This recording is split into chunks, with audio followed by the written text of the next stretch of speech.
Welcome back to the Stronger by Science podcast. I'm Pak Androulakis Korakakis. I'm Greg Knuckles. And I'm Milo Wolf. Hey. And in today's episode, we're going to be diving into the science behind spot reduction, discussing new evidence and hopefully getting a clearer image as to whether spot reduction is indeed a myth or not. Now, for those of you that may not be aware that are listening at home, spot reduction is the notion that one can selectively reduce fat in a particular area of the body by either exercising specific muscles in that area or by even using, external equipment, ointments, and so on and so forth. For example, focusing on doing abdominal exercises with the aim of losing weight around the midsection.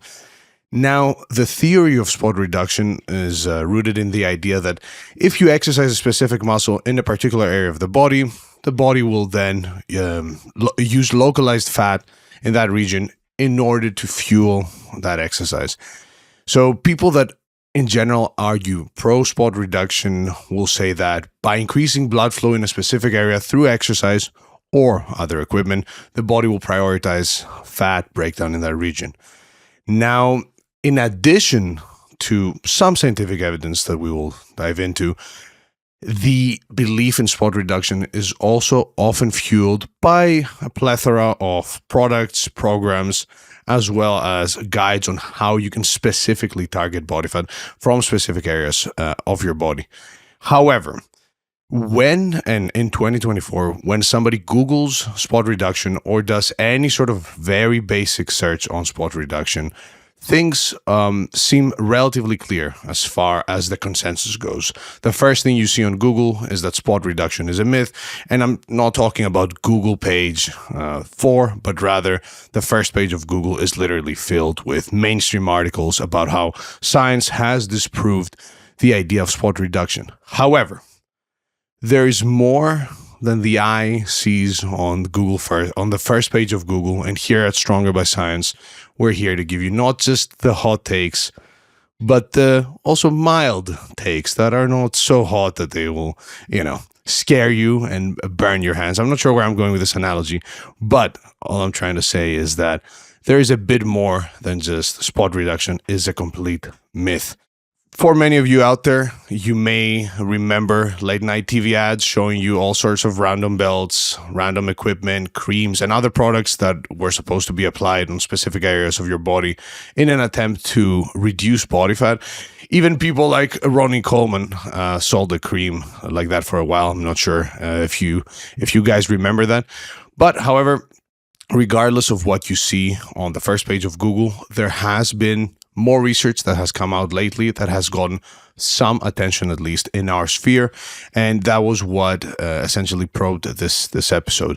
As it stands, spot reduction deserves a proper scientific deep dive, and we will do exactly that here. So we're trying to not just see whether spot reduction is indeed a myth, but also take a closer look at the studies that have indeed showed some evidence of spot reduction and see if there's anything for any sort of population to take away from here. Other than that, I think that sort of prepares the listener for what's about to happen. Spot reduction is not the hottest of topics, but again, there has been some recent research that has highlighted the potential of spot reduction being a thing, with that latest research actually including the following sentence on their title: abdominal aerobic endurance exercise reveals spot reduction exists. A randomized control trial. So that was what essentially probed this episode, as some people out there may be somewhat confused about what's really true and what's not. But before we do our deep dive, I just wanted to ask my fellow hosts, temporary or not, if they have any crazy or notable spot reduction stories that they may want to share, and I'll share mine at the end. I'll start with you, Greg. Yeah, so I used to know this guy who trained at the same gym that I did who was, he was pretty lean, like he was into aesthetics, and he was trying to just get like really peeled. And like a lot of people, his quote unquote stubborn fat was in his like love handles region. Like that was the last place that he was holding on to a notable amount of fat that was keeping him from being as lean as he wanted to be.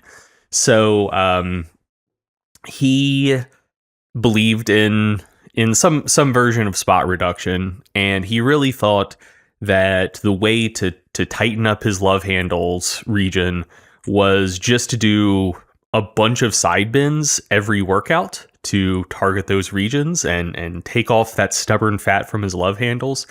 And it didn't work. I mean, the way that he actually wound up getting as peeled as he wanted to get was finally just biting the bullet and realizing, like, damn, I just need to diet more. Like, that's it's what I got to do.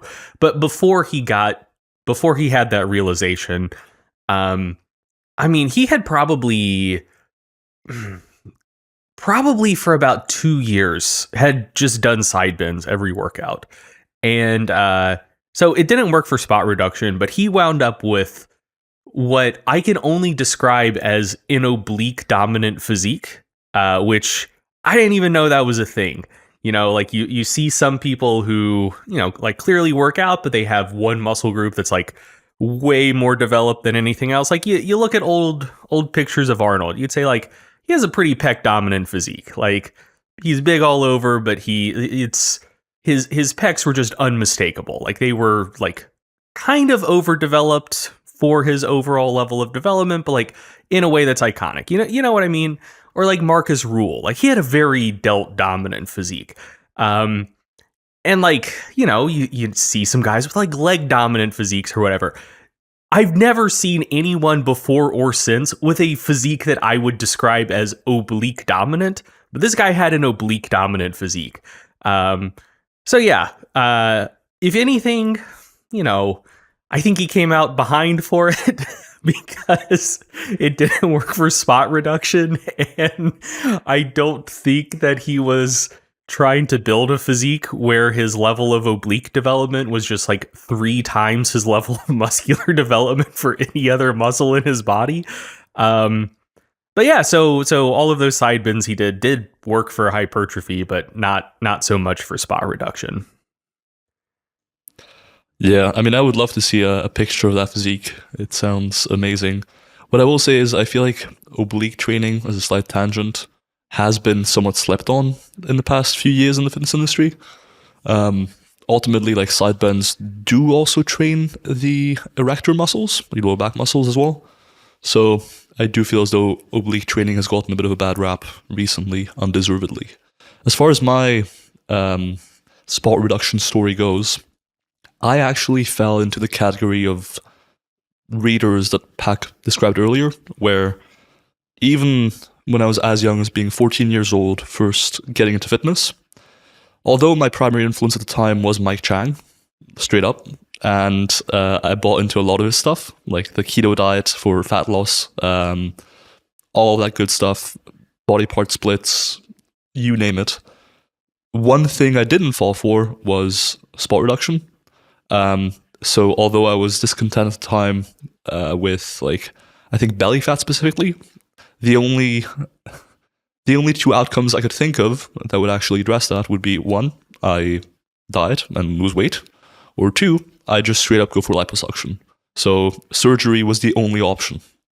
Either I had to diet or I had to get surgery. There was no in between. But hey, perhaps, as this episode will reveal, there is another option. Or is there? So that is my spot reduction story. What a dramatic way to end that. That was amazing. Movie contracts rolling in as we speak, for plot twists and plot writing. That aside, since you mentioned liposuction, I wanted to ask mainly Greg, as I remember an infamous online argument that I had with an individual back in the day on whether liposuction is very common amongst high level bodybuilders. Do you anecdotally have any information on that? Because I would assume not, but that person was convinced that liposuction is indeed a big thing in like high level bodybuilding. I have absolutely no idea.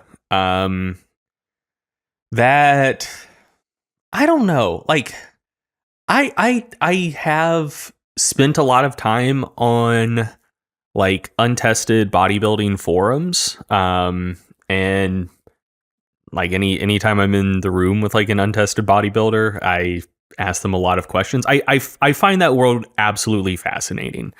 And of all, and I don't know, maybe there's just kind of like a stigma against liposuction, like, oh yeah, like all of these crazy drugs we're doing, that's like fun and exciting to talk about because like we're taking risks, we're doing something a little edgy, but like liposuction, no, maybe you don't want to talk about that because you know, maybe it's seen as like taking the easy way out, or maybe it's viewed as like like that's something that like vain women do, not us big strong manly men. So who knows, maybe they're doing it and they're willing to talk about literally everything else they're doing but just not the liposuction bit, which like I also just find that implausible because there are so many people who are willing to talk about gay for pay, which seems like something that people would be less willing to talk about than like getting liposuction. So yeah, I don't know. I don't think that that's a common thing amongst bodybuilders, but I could be very wrong. But yeah, I mean, I'm sure it happens, but I don't think it's like a super common thing.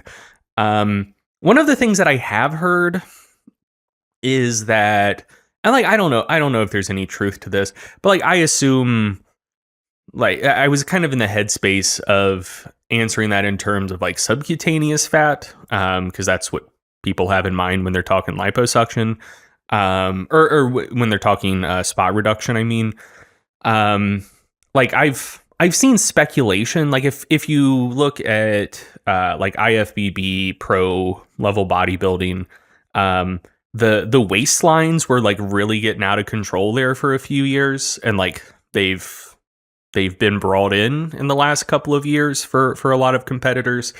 I've seen people speculating that maybe some of those guys had just accumulated a lot of visceral fat and they were getting like really peeled like subcutaneously, but like that was where some of the waistline was coming through, and that maybe some of those guys got liposuction for visceral fat in particular.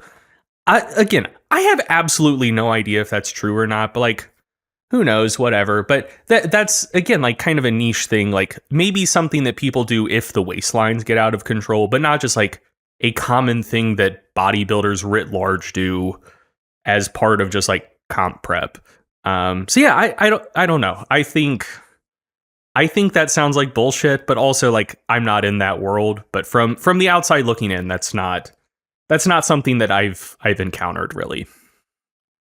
Yeah, I tend to agree there. I think we would have heard at least a few crazy stories, or even crazy stories going against liposuction because of some weird side effect or whatever.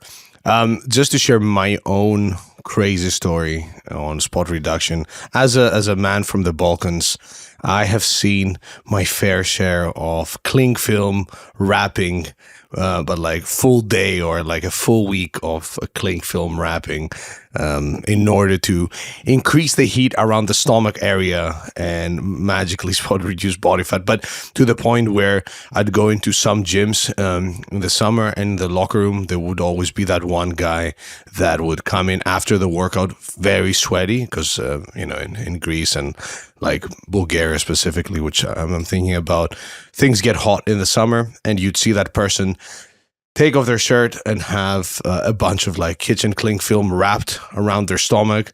Take that and sometimes just leave it on the side without even properly disposing of it. That's why I remembered of that crazy story. The guy coming in, taking off his shirt, being like, okay, we did it. Another day of spot reducing. Well done.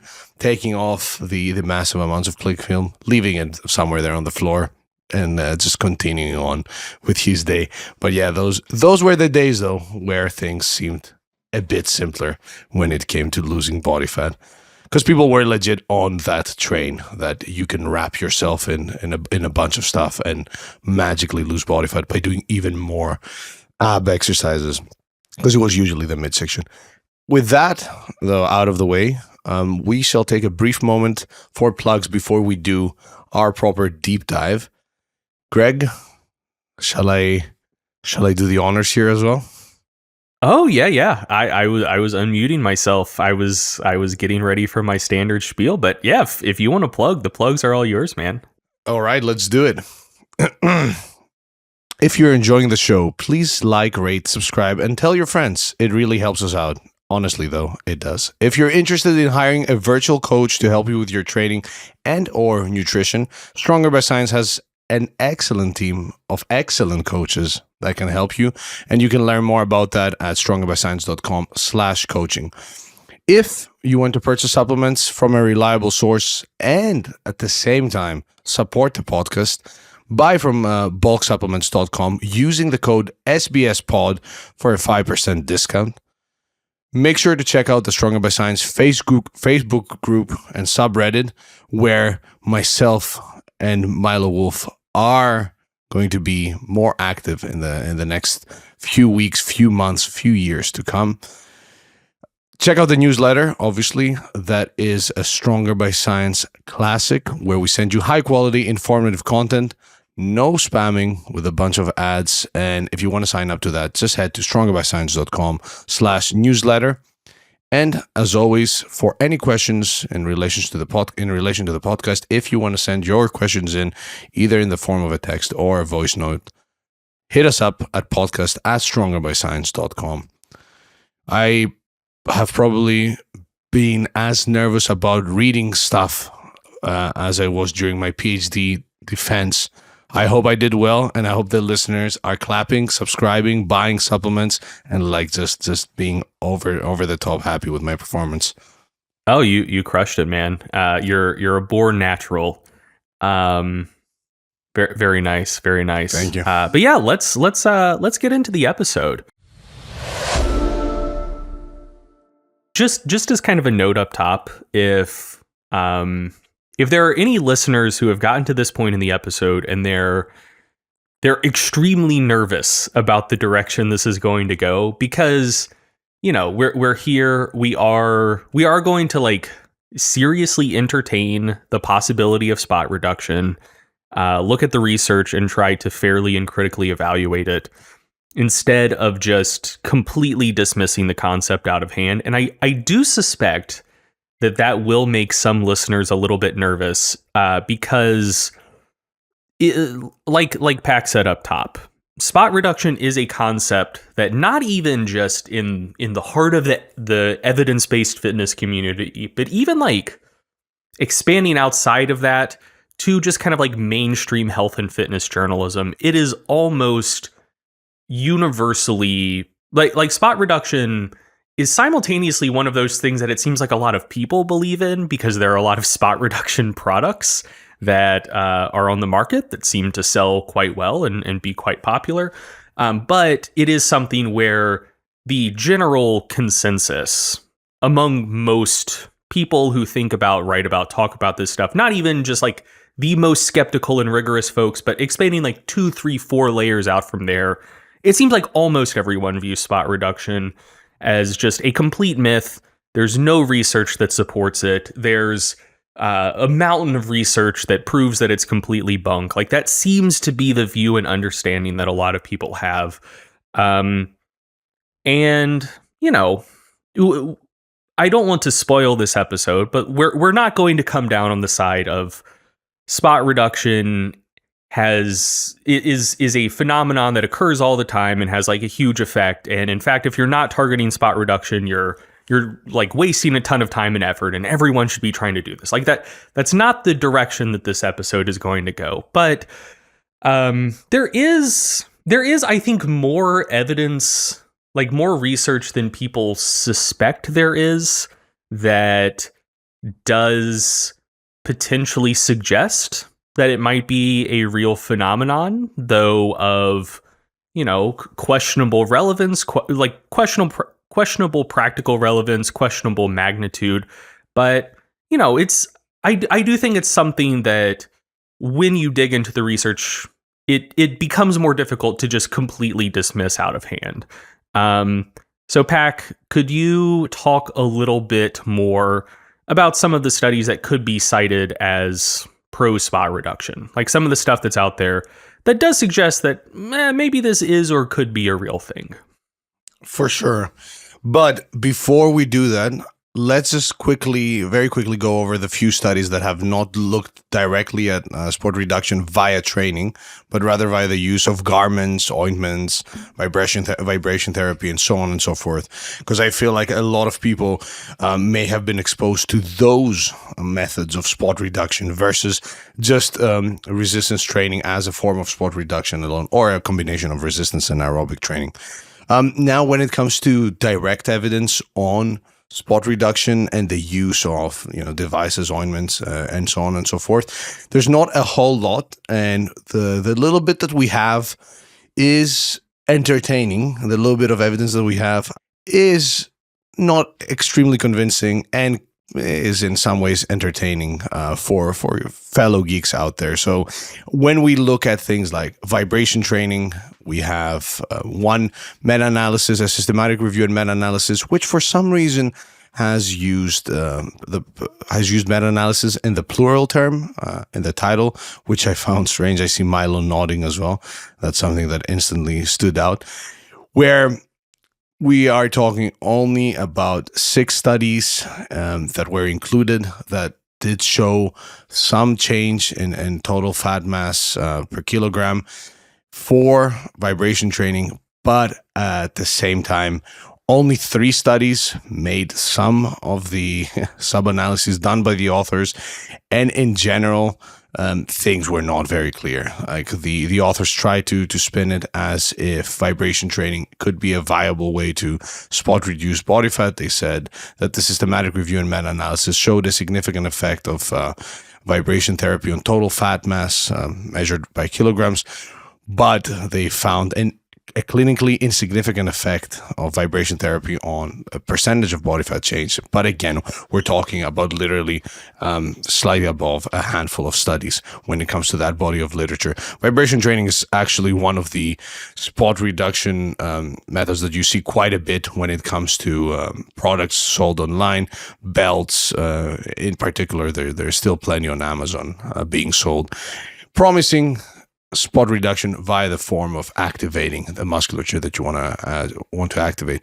Now, when it comes to creams and other ointments, there are a couple of studies that are somewhat actually sketchy. Pat, can I just say one quick thing about this? So we we did I think yeah, it was a Lindsay and I episode. We did an episode on vibration training. And yeah, I mean, it is something that people often bring up in a spot reduction context, kind of like those ab belts that just kind of like vibrate and are supposed to stimulate your belly fat to be removed. But yeah, this meta-analysis was on whole body vibration, like the vibration plates. There isn't much research at all on just kind of like local vibration. I don't think researchers are interested in that at all. But with whole body vibration, I personally don't find it all that surprising that this meta-analysis found an effect, albeit a very, very small effect, for reasons that we discuss in that episode. And it's not due to any particularly like interesting or out there physiological thing. It's just that when you're on a vibrating surface, one, it does just take a little bit more energy for you to kind of like stabilize yourself. And two, the vibrations kind of trigger reflex arcs to just kind of like passively increase muscle tone while you're actually on the vibration plate a little bit. So yeah, essentially the way that we described it in the episode is if you're doing any sort of easy exercise, it just makes it a little bit harder and it increases the energy cost a little bit due to those reflex loops and the fact that it takes like a little bit more like conscious active muscle tension to maintain balance on a vibrating surface. So yeah, I mean the idea that whole body vibration training can slightly reduce total fat mass and slightly reduce percent body fat is tantamount to saying light exercise can slightly reduce body fat and slightly reduce body fat percentage. And if you exercise a little bit harder and ramp up the intensity a little bit, it will be a little bit more effective. So yeah, there's not any exciting, like crazy spot reduction stuff going on there. It's basically just, hey, light exercise can help a little bit with fat loss, and slightly more challenging light exercise might help a little bit more. It's nothing to get excited about. Like the effect size is very small, but yeah, there's nothing out of the usual going on there. It's just that vibration plates do make exercise like ever so slightly more challenging, so it increases the energy cost a little bit. Yeah, very well clarified. And some of the studies included in that meta-analysis, they essentially have people do isometrics, like a half squat or like a squat on a vibration plate. And I think there was also one study where they did some dynamic training as well while standing on the vibration plate, but very well clarified about it not being on topical vibration specifically. Now, when it comes to so we're gonna very briefly go over a couple of studies that are out there that essentially have looked at the benefits of a couple of products, and in particular slimming creams, in conjunction with some dietary advice in the first instance. Just very quickly glance over those couple of studies, plus a bonus study that we were all surprised to see exist in the literature, not because of its findings, but rather because of who conducted it, and that we thought it was random that just appeared while looking into spot reduction. So there was a study called Benefit of a Topical Slimming Cream in Conjunction with Dietary Advice, where the authors concluded with a lot of certainty that after 4 weeks of dietary advice and using as a topical slimming cream, people saw a slimming effect that was assessed by circumference measurement in centimeters in their upper thigh. And the authors were very confident that this slimming cream was indeed the best thing for spot reduction, as they said that the new topical cream definitely provides additional benefits in treating cellulite appearance of the skin. But if we look closer in the study, and again, we're not going to do a deep dive and a detailed breakdown of that study in particular, but there are some methodological issues that need to be taken in consideration, namely the use of the L'Oreal cellulite chart that I couldn't locate, no matter how hard I looked. So essentially, these authors took a bunch of people and had them follow a diet that essentially, as the authors put it, aimed to correct the bad food habits. And after a few weeks, they did see some decreases in circumference, in thigh circumference, plus using a chart that was formulated by the company that funded the research.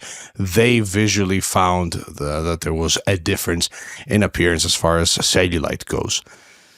So that's the one classic that is out there. I'm not sure if you guys want to add anything on top. Perfect. There is also amazing. There is also another study that I mean, it's.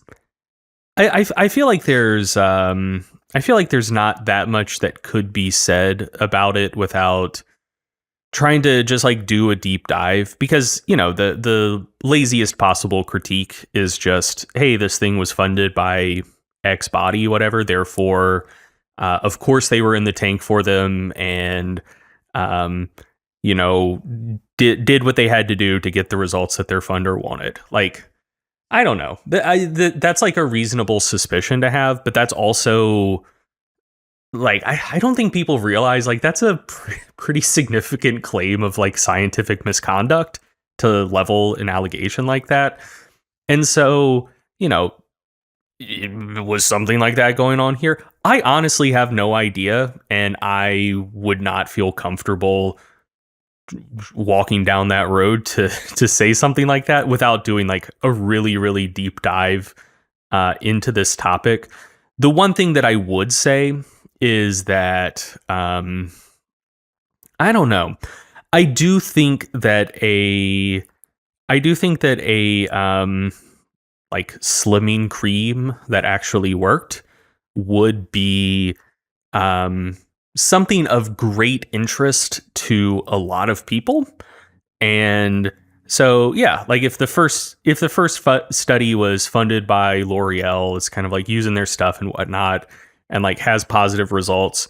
You know, it's one of those things where like if it actually worked, I think the world would just look a lot different. You know what I mean? Like this was a point that I made when we talked about the cooling glove, probably 100+ episodes back, where there was a study allegedly showing that putting your hands in a cooling glove between sets of exercise like dramatically reduced the rate of progression of fatigue, and also led to dramatically larger gains in exercise performance longitudinally, with like really, really tremendous effect sizes. Like, you know, it's one of those things where if it works the way that it appeared to have worked in the study, everyone would be using it. And it was one of those things where like the company who made it at one point had contracts with like some professional sports teams that like tried it out, and they don't use it anymore. And so it's a context where you have basically unlimited resources and people who are willing to do almost anything to get an edge. And they tried it and said, you know, it didn't appear to be delivering the results that they would be interested in. Whereas if it did actually work that well, you would expect every professional sports team to be using it. You know, use the cooling glove during timeouts, get a huge leg up over your opponents by reducing rates of fatigue progression. Like, yeah, so it's one of those things where the idea of an effective topical slimming cream is, I think that would just be so alluring for so many people that if there was one that worked and there was research showing it worked, and it's from like a big company, like you know good and well that like there were probably hundreds of thousands, if not millions of people that tried this product. And if it was actually effective, you would know about it and everyone would be using it. You know what I mean? Like that's less research criticism and more that, hey, even if everything in this study was completely by the book, sometimes research doesn't just like port one-to-one into the real world, and things generalize as well to day-to-day circumstances as it looks in the lab. And so, yeah, like even if it worked, I'm doubtful that it like actually works out well in the real world, just because the world we live in would look much different and everyone would be using this if it was actually notably effective. Yeah. I mean, I don't know what proves the lack of effectiveness more than you and myself going over the fact that, hey, this probably doesn't work. And I will speak for myself, but I'd be totally on the creams right now if those creams were actually effective. So we've got Mr. Bodybuilder, aka Dr. Bodybuilder Milo Wolf, who has competed here, who has been silent, and it's Greg and I who do, you know, two individuals on this podcast who do enjoy being at a non-competition shape, to put it that way, telling you, hey, Take it from us. If it worked, you'd know, and we'd know. You mentioning that I'm a bodybuilder the mere fact that I've actually competed escaped me for a moment, and I failed to remember that about 2 weeks before my only competition, I actually did use an ointment, because I was like, you know what, you may as well try, like if there's a positive to be gained, fuck it, and so I took something called Preparation H, which is just this sort of like cream and this is me misremembering it entirely, but it's supposed to sort of like dry out the skin. And I was like, you know what? What's the worst that could happen here? Do you that's guys one have a thing. different Preparation H in the UK? Or is it what I'm thinking of? I think it's what you're thinking of. Hemorrhoid cream? I think so. What? People have been using it. That's- People are using it off label. If you actually look on the forums, people do use it off label on like their hamstrings and stuff to potentially dry out the skin or whatever. And I was like, you know what? A friend recommended it to me. May as well do it for the Mets. I had no idea. That's crazy. Did it appear to work? Not at all. I didn't notice any difference. So That's so funny. hey man, there you go. If you go on the bodybuilding forums and you go deep enough, you'll find anything. Anyways, what I was going to say about the study, to be honest, was, and this is something Pak pointed out, is that the scale they use to assess, for example, visual changes is a proprietary scale called the L'Oreal Cellulite chart. And not only do they not really provide a clear, just a clear outline of what that's like, even if you Google it, you're unable to really find it. And so in general, like if a study fails to really detail their methods too closely, I think that's something you can look at to determine, all right, like how much confidence can I have in the findings? Like how much control is there in potential confounders? How clearly are their methods outlined? And that sort of stuff. And in this case, I don't know that if one of the main outcomes isn't detailed very well, that I would weigh this study particularly heavily. But hey-ho, having just said that about the Preparation H, maybe I would just jump on the train anyways. And, maybe it works. If it does, we got an effect. Then if it doesn't, hey-ho, you wasted $5. Yeah, exactly that. So obviously there was no malicious intent implied or like any fraudulent activity by the authors. But, if we cannot really understand how what tools they used and whether those tools are actually, because they may have actually seen an effect using the L'Oreal Cellulite chart, and it may be a true effect. But at the same time, if we do not really know whether the chart they used is actually good at detecting changes in appearance, then we can only go with the circumference measurements and the fact that the subjects, which were not, your average Stronger by Science listener, they also received some dietary advice, and obviously there's other confounders that we need to take into consideration. I wouldn't put a whole lot of stock on this study, and because before I noticed that I started aspartaming myself there slowly by starting to break down the study and then being like, okay, let's break down the next study. I will now just give a brief overview of the little bit of evidence that we have on creams, which essentially shows no real effect of topical creams, or like no big effect of topical creams in the absence of obviously an exercise program and a dietary intervention with it on local body fat. So local body fat reduction, spot reduction. I'm not sure why my brain was like, okay, let's use other words for spot reduction now. Milo? Oh, I thought you were about to speak. The job of a episode host is a new job that I had to take on the spot here today. So bear with me. That said, You didn't have to. I asked if you wanted to. I did. It's a challenge. I can take back over if you want. No. I got it. We're here. Okay. We're here to stay.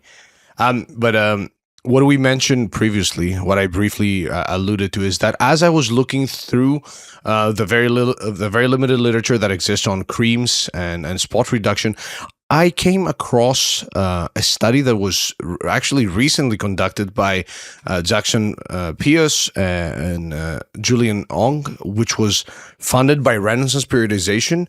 And the study is called Effects of Repeated Use of a Commercial Topical Lotion on Subcutaneous Fat Thickness in Resistance-Trained Male Athletes, which I found super cool. And it was essentially an 8-week study where the participants applied the cream to one leg, and then they left the other leg. They applied a placebo to the other leg for each participant, and they essentially found no significant difference in subcutaneous fat thickness in the front thigh or overall leg fat percentage between the treated and placebo legs. But aside from the findings that were not that surprising, what was what was interesting actually was that I had never heard of this study before, but I have heard of the lead author who has published quite a bit, or at least a couple of papers on diet breaks, and it was just weird not weird in a bad way, but it was just random to see that study. And yeah, historically, other studies have showed similar results. And overall, as you probably guessed, topical creams are not a magical spot reduction solution that we've somehow missed. If there were, trust me, you would know. But leaving the creams and the additional spot reduction tools, garments, and so on and so forth, go on. Can I just say something just really quick related to like physiology for this? For sure. So if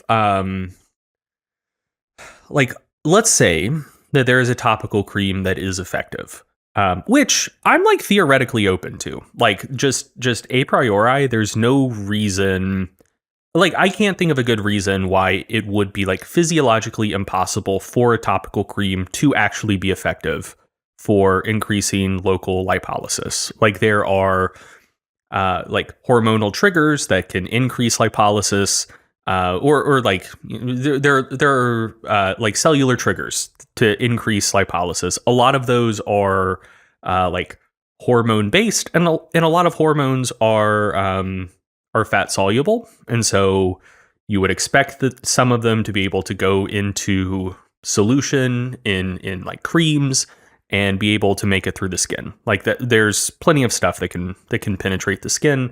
And so like I do find the concept to be physiologically plausible. That doesn't mean that I think any of the current products on the market are like super effective, because I don't think they are. But I do think that the idea of a topical cream that can increase local lipolysis, like I don't think that there's an effective one on the market, but I don't think that that's an idea that should just be completely written off, just because like on a fundamental physiological level, that is something that I think could occur and like be effective. But the thing I wanted to say about that is that even if there was one that worked and it was effective, and you could rub it on, and you could rub it on your quote unquote like problem fat regions, and it would increase like local lipolysis in those regions.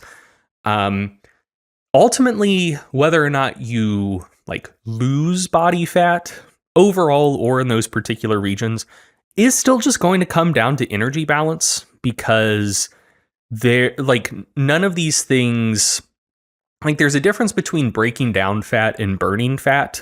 And so lipolysis is you're breaking down and liberating fat from stored in adipose tissue to enter circulation and be burned if it needs to be burned. But then actual fat burning is once you've liberated that fat, once you've done the lipolysis, are you utilizing it above and beyond fatty acid synthesis or storage that's taking place? And so like if you could effectively do local lipolysis, but the energy balance equation isn't such to actually result in losses in body fat, you're still not going to get very far. So yeah, like I don't know. It's one of those things where like even if one of these products was like theoretically effective, it would be effective for lipolysis, which wouldn't even necessarily mean fat reduction overall. Just that you if you did need to burn excess fat, it would help you liberate fat from those areas a little bit more effectively than you otherwise would. But yeah, so I do find the concept of, in a vacuum, a topical cream for local, like promoting local lipolysis. Like, I can't think of a strong physiological reason why that would be impossible. Again, I don't think any of the current products on the market hit the mark, but like in the future, I could see that being a thing that did exist and was effective. But you would still need to establish negative energy balance for that to actually result in fat loss and reductions in those particular fat depots. Yeah, and there was actually one paper that was making the rounds on lipolysis specifically, which was used in order to support the potential for spot reduction. But yeah, very well said. That even if that was the case, we would still be looking at all the traditional advice plus a potential added benefit in the form of spot reduction.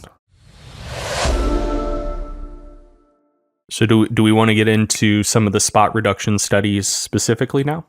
Yeah, I wanted to. So this is not going to be a study by study, like a detailed breakdown. I'm making this pledge now to the listener and to myself, because my mind wants to do that. But however, I want to set the scene and just take it from the top as far as the sport reduction literature goes, and just quickly go over the first couple of studies that essentially began the not trend, but started the literature on spot reduction, and they sort of set the scene for people to start believing in some of the products that we see, because the spot reduction literature goes back quite a bit, actually. So the first study was published in 1965, and that's one of those classic papers by Moore et al. Called "Changes in Waistline and Abdominal Girth and Subcutaneous Fat Following Isometric Exercises." Now, this was a particularly interesting study, namely, in my opinion, because of the exercise protocol that they used. So they took untrained women, 40 untrained women, and they had them do 6-second isometric contractions per day for their abdominals without any sort of exceptions. They specifically said they have to do them every day, on weekends, on holidays, on whatever. They could do them sat or lying. And they were just asked to isometrically tense their core without a whole lot of guidance provided there for 6 seconds every day, and do 6 rounds of that. And they assessed body composition changes via skin folds and girth measurements. And the study took about 4 weeks. So they found that there was a difference in both weight. It was a small difference in weight, but they found a difference in waistline girth, waistline skin folds, abdominal skin folds, and they used stats that I'm not sure are the most were the most appropriate, or at least back in the day. They did not report any standard deviations, and they said that they set significance at the 0.01 level of confidence, and they said that, hey, a waistline skin fold decrease from 11.7 to 10.5 millimeters, and an abdominal skin fold decrease of from 29.4 to 27.8 millimeters was significant. And they just that was essentially the study that set the scene. They said the changes obtained in the study, though not large, were significant. Thus, these results represent some evidence to support the hypothesis that isometric contractions can aid in reducing girth and skin fold thickness. Now, the reason I'm mentioning this is because a few years later, 3 years later, Olson et al. Followed with another study that heavily referenced the previous study by Moore et al. Their study was called Spot Reduction of Subcutaneous Adipose Tissue, and they took 32 untrained high school students, and they had them do some good old resistance training. So they did a one-arm dumbbell curl, one-arm tricep extension, 3 sets of each at approximately 7 repetition max. Now they didn't really give a whole lot of detail on proximity to failure and so on and so forth, but we can assume there was a sufficient level of intensity of effort there. They also assessed body composition changes via skin folds and girth measurements, and the study took 6 weeks. And the authors found that the exercised arm skin fold change was significant from pre to post, and the non-exercise arm skin fold actually increased. And they said that they concluded that the data presented in this investigation are in agreement with Moore from 1965, who recently reported definite spot reduction in the abdominal area with isometric abdominal exercises. And they support the statement made 75 years ago by Checkley that fat disappears in areas where the muscles are active. Now, I'm not very familiar with the 75 years ago, back in the 60s, Checkley paper.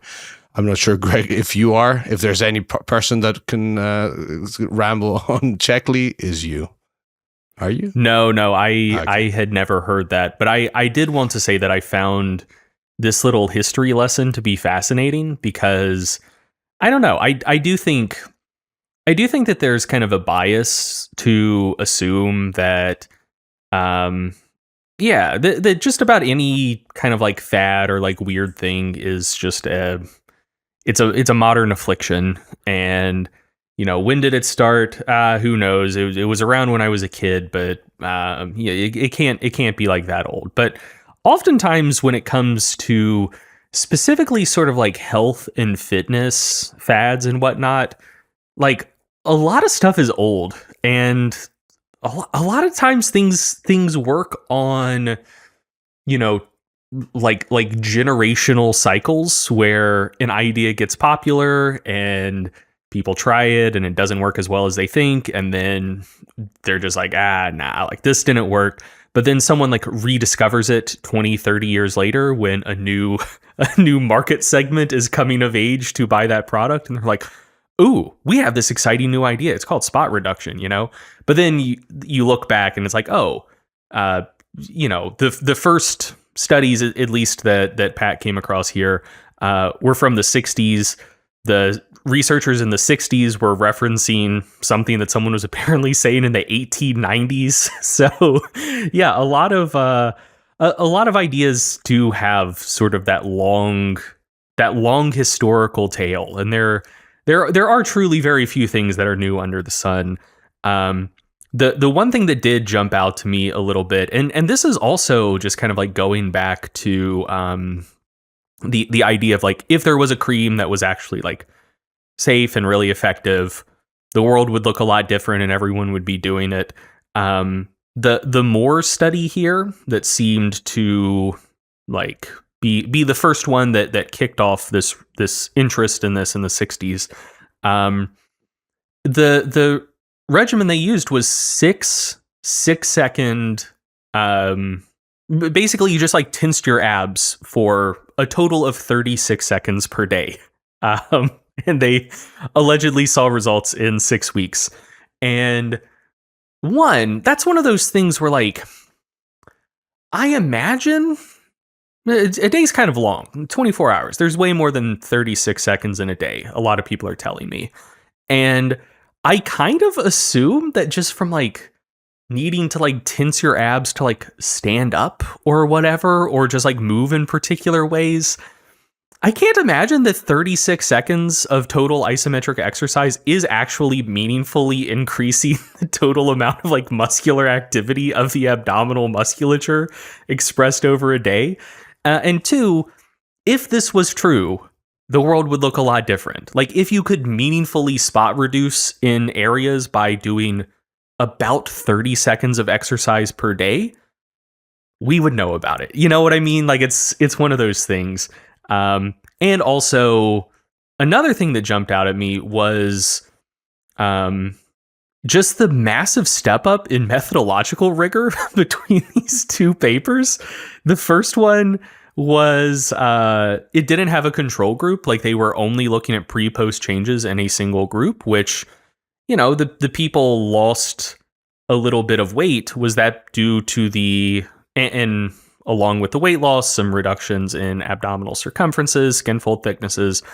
was that due to the isometric exercise they were doing?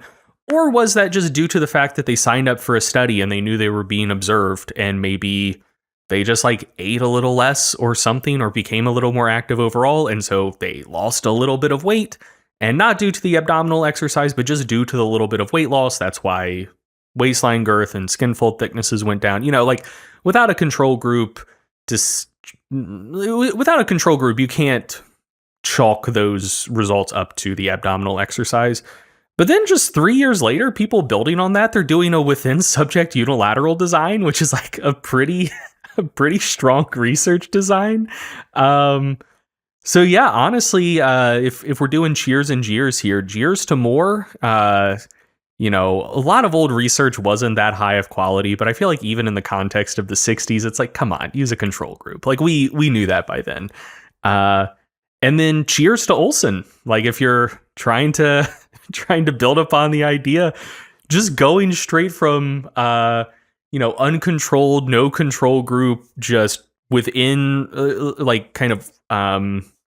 longitudinal within group changes with no comparator, to within subject unilateral design to test the same concept again. Like it's a big step up. So cheers to Moore, cheers to Olson.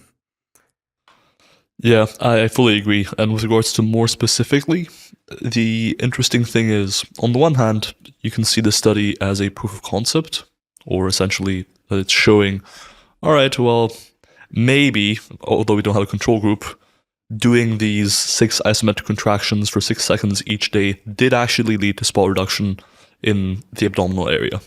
But then the question becomes, sure, we can assume it is proof of principle if we're being exceedingly charitable.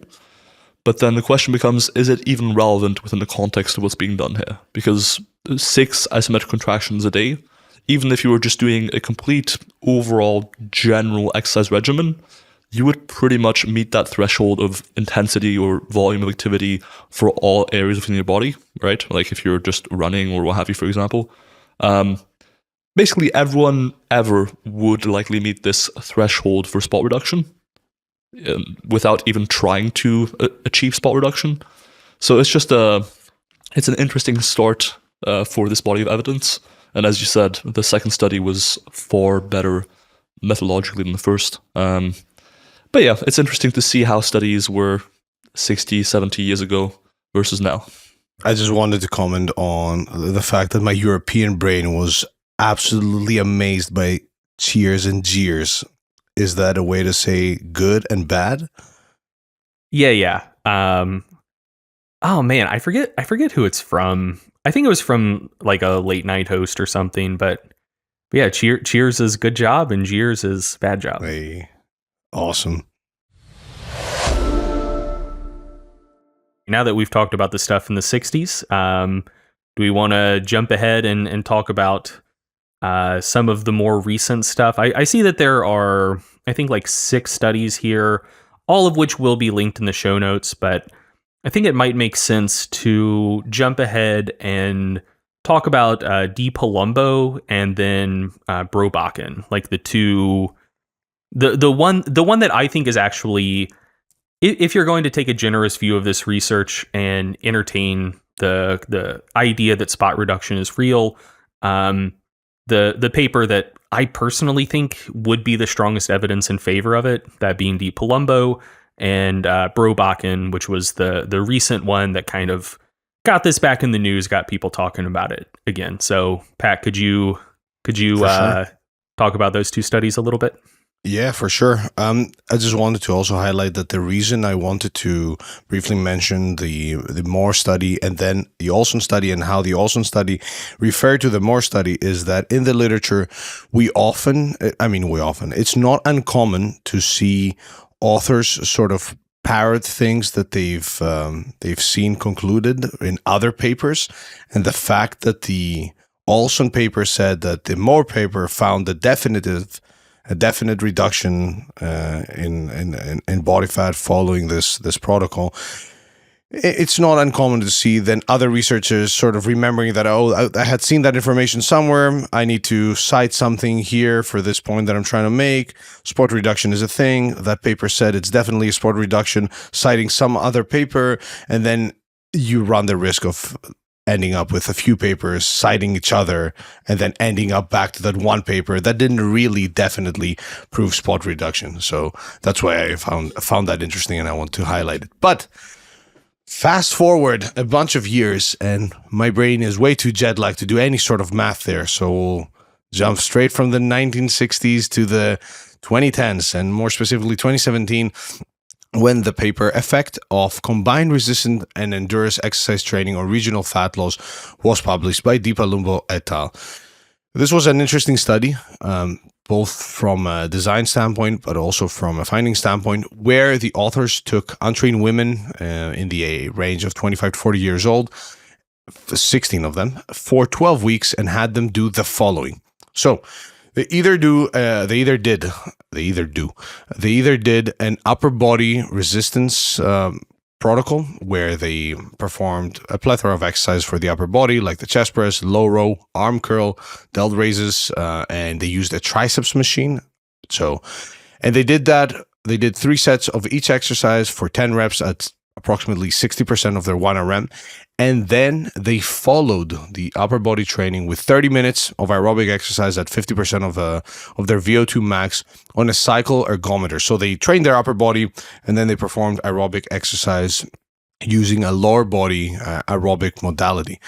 So then they also had another group that did the exact opposite. So they did lower body resistance training using a glute machine, a seated leg curl, adductor machine, leg extension, sorry, Milo, and an adductor machine.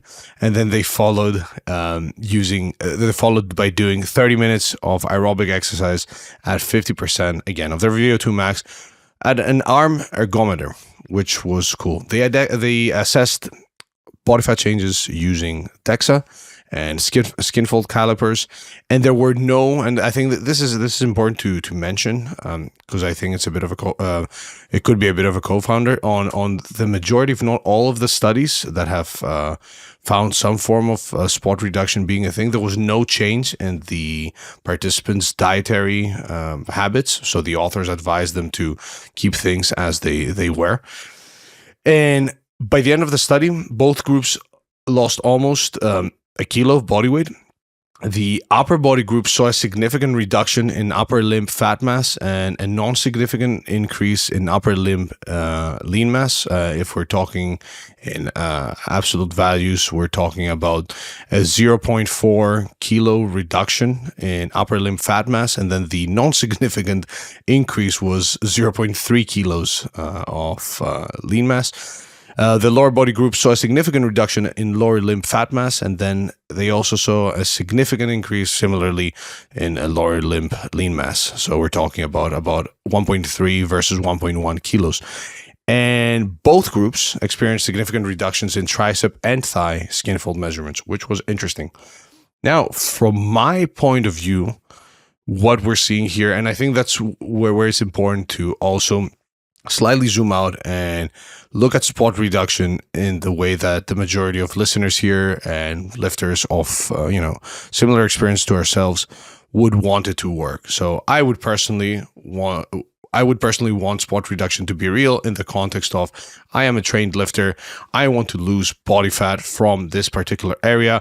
I am now going to do XYZ in my training. And now I am, while being in a calorie deficit, losing significantly more body fat from that area versus every other area in my body. And I am essentially just telling my body, hey, all the fat we're losing, lose it from my triceps or from my stomach area.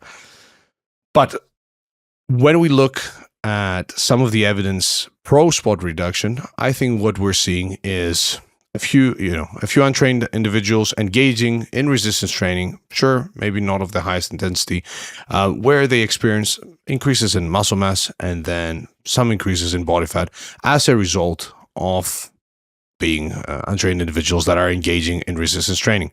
At the same time, we must be cautious as well with the conclusions that we draw from these results, given the assessments that were used. Again, sure, better than some of the previous studies, but I wouldn't say that we can put all of the stock on the changes in upper and lower body, lower limb lean mass, and say, hey, these results definitely reflect what happened.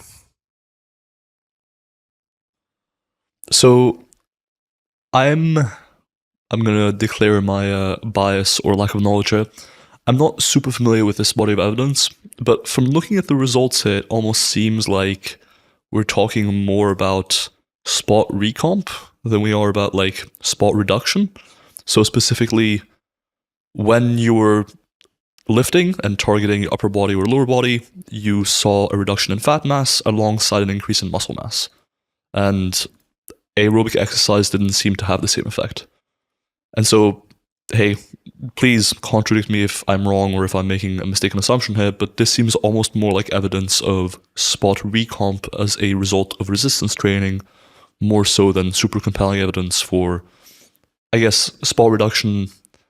I guess it is some evidence of spot reduction, in that spot reduction is a component of spot recomp, a term I just made up. But I don't know. Do you guys agree with that? Am I completely off base in my assessment here? Completely off base. No, I'm joking. Sorry. Yeah, definitely, definitely agree. And I think that's the trend that we. I think that's essentially the summary of the pro spot reduction literature to a certain extent. But I'd love to hear thoughts of Greg. Yeah, I think I think that's more or less right. That was kind of what I was getting at with the idea of, if there was an effective topical cream, it wouldn't necessarily result in like fat loss. It would potentially just result in increases in lipolysis. I would say, like, even if the results of these studies are like true and generalizable, the ones with the more promising results are generally in the context of like doing something that is also increasing overall energy expenditure as well. And so, yeah, like I think that yeah, I feel like I'm not making my point well, but like, if you've like previously not been doing much, actually no, I'm actually not totally sure I like 100% get what you were saying, Milo. Could you rephrase that potentially? So, sure. In the context of these interventions, it seems like potentially with this study being the strongest support for the phenomenon of spot reduction, and it's specifically finding that it occurs in the case of resistance training and occurs kind of, when you lose body fat in an area, you seem to gain muscle in that area. I think it may be somewhat more of a case of recomp evidence versus, strictly speaking, spot reduction, if that makes sense. And maybe more so confined to resistance training as an intervention. Yeah, but I do think I don't know. I'm struggling to see how that would be different from just claims about spot reduction itself per se. Because like with this study, it is like the question is then like, well, okay, why did the upper body group see more of an effect in the upper body and the lower body group see more of an effect in the lower body? If it was just kind of like resistance training as an intervention leading to global reductions in body fat, the upper versus lower body effects should have been similar in both groups. And if they're not, and you're viewing that not as just a result of chance, but as a result of the training intervention itself, I mean that is spot reduction. Like, it's, yeah. So I guess I'm not understanding the distinction between spot reduction and what you're terming spot recomp. Sure, I should have clarified. by spot recomp, I specifically meant that they only lost fat in the area they were also gaining muscle in, if that makes sense. And so that it seems that spot reduction might be more so a byproduct or a parcel or part of spot recomp when you're lifting weights in that area, if that makes sense. But not that I wasn't disputing the spot reduction that occurred in the study, because it seems relatively clear, it occurred at both sites, it occurred in both groups. But I was more so pointing to the fact that it might occur specifically in the case of resistance training when accompanied by muscle hypertrophy potentially. I gotcha. So it's not necessarily about the kind of local energy expenditure in the tissue. It's more about if like hypertrophy is occurring, that is an energy intensive process that might kind of not just during the exercise bout itself, but on an ongoing basis for hours or days after a workout when muscle remodeling is occurring, there's increased energy demands in those tissues. So maybe that's more of like a consistent ongoing draw of local fat stores, thus potentially resulting in spot reduction, but not necessarily because of the exercise per se, but due to the local tissue remodeling response of nearby muscles that's causing like a more prolonged elevation in energy expenditure in that area. Something like that. Yeah, pretty much. And I think just with this study being, at least from what we've reviewed so far, maybe the most convincing piece of evidence, and it's specifically looking at sort of a spot reduction occurring alongside muscle hypertrophy. I just thought it was interesting to point out. Yeah, I think that that's an interesting way to look at it. Yeah, I don't know. I think a somewhat similar take. I don't know if I should save that for like the end of the episode when we kind of give our overall takeaways to this. What do you think, Pac? You're the boss here. The boss checking in with my cat on my lap as the true evil villain boss that I have become for this episode. I do think let's leave it at the end, because I think we may have a similar sort of practical takeaway to give the listeners. But yeah, I think what we're seeing here in the little bit of literature that does show a pro spot reduction effect is that, hypertrophy goes up, local fat goes down, versus a bunch of highly trained individuals that did this sort of slightly different exercise routine to target body fat in a specific area, and in absence of hypertrophy, in absence of dietary changes, they all of a sudden lost a bunch of body fat from that one area that they were exercising.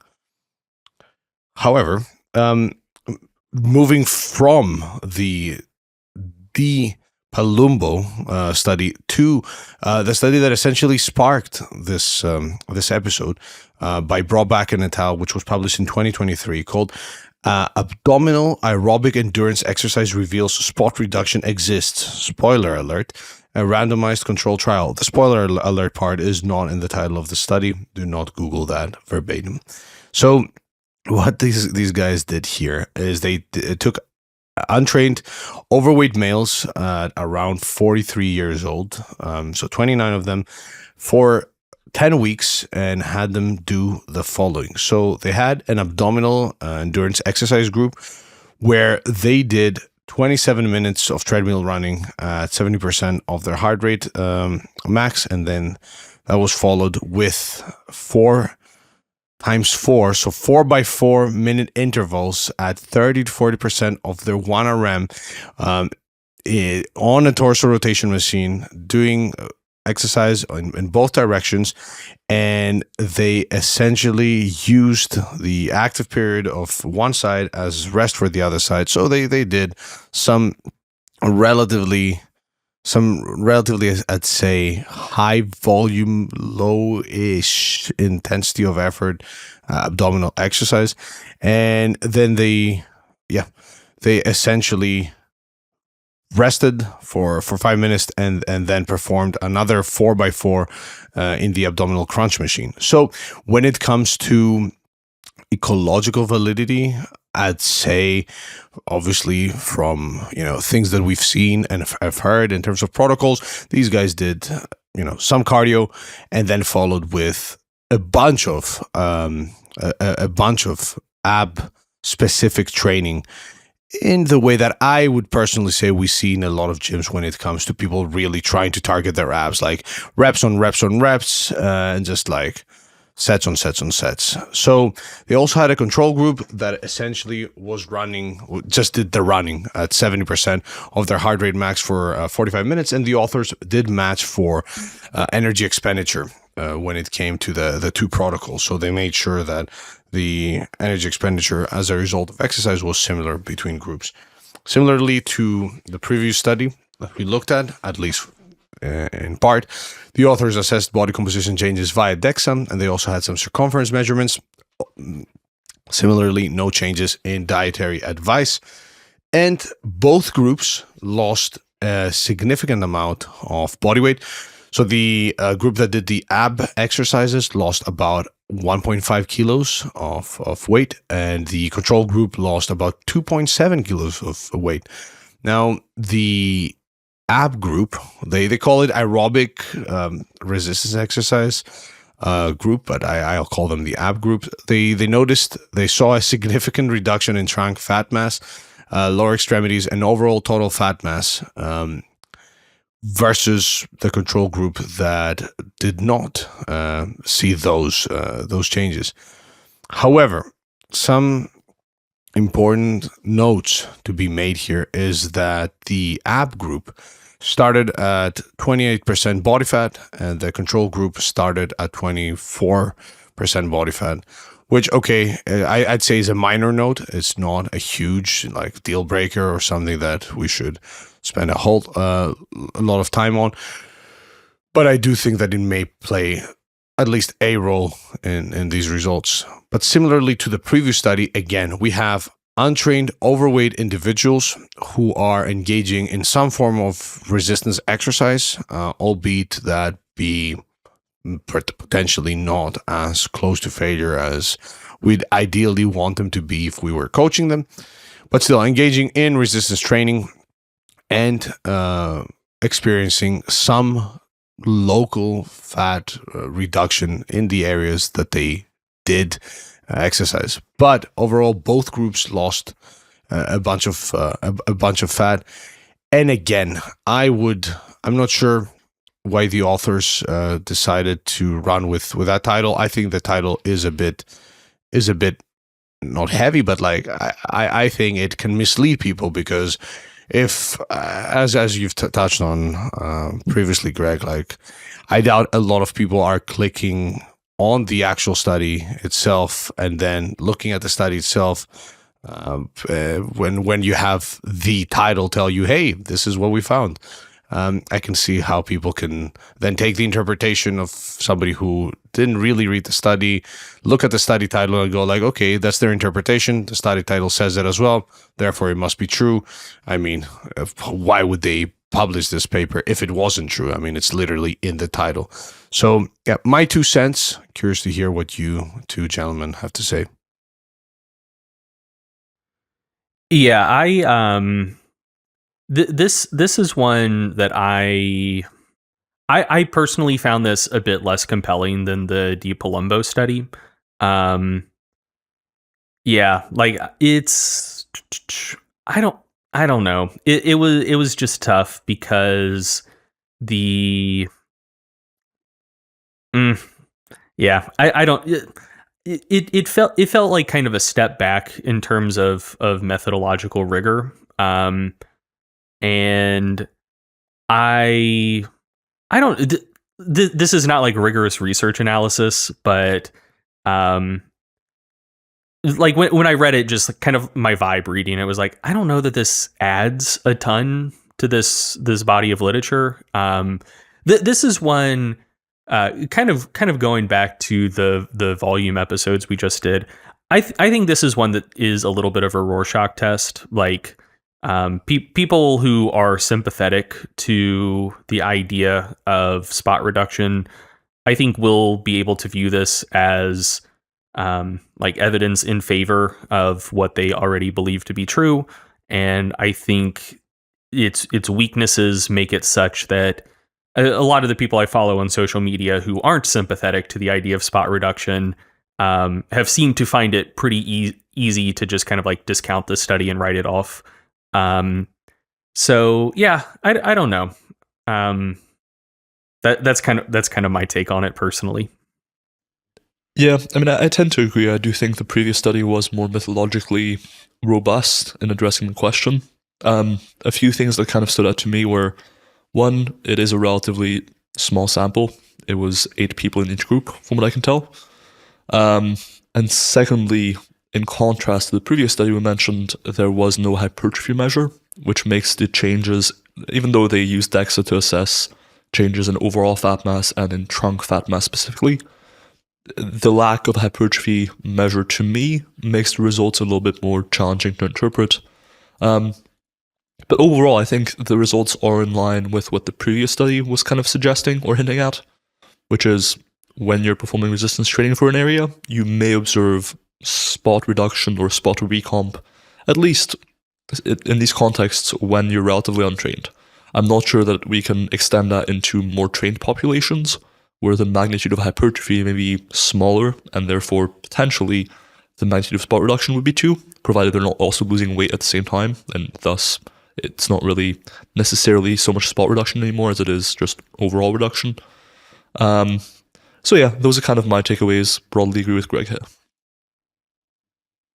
Yep, perfect. I feel as if I have to say something controversial now to make things more spicy, but I have no controversial takes and totally agree with the both of you.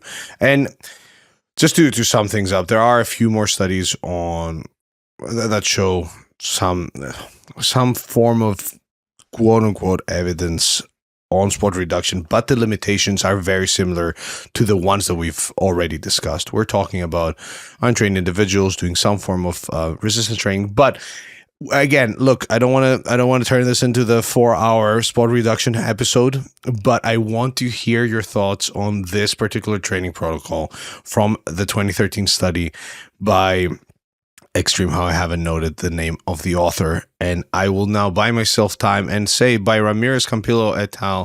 From 2013, as mentioned. But the training protocol here, I had to read over this a few times. I felt like I'm missing something. I felt like, hey, you're not reading it right, and perhaps I'm not. But they essentially had untrained physical education students, 11 of them, do one set of leg press at 10 to 30% of their 1RM, and they noted that they did 900 to 1,200 reps without any rest. Is this even possible? Is this me misreading it? I mean, I think you're reading it correctly. The abstract certainly is in line with what you're saying. My only thought is maybe the intensity is so low, so they're using 10 to 30% of their max. For context, with 30% of your max, you're supposed to be able to do about 50 reps to failure, 5-0, with some variance around that. With 10%, I don't know if I could do 1,000 reps, to be honest with you. Maybe the intensity was so low that they were essentially able to just keep grinding out reps for 1,000 reps. But it does certainly raise some eyebrows. What do you think, Greg? Yeah, I actually find this very plausible.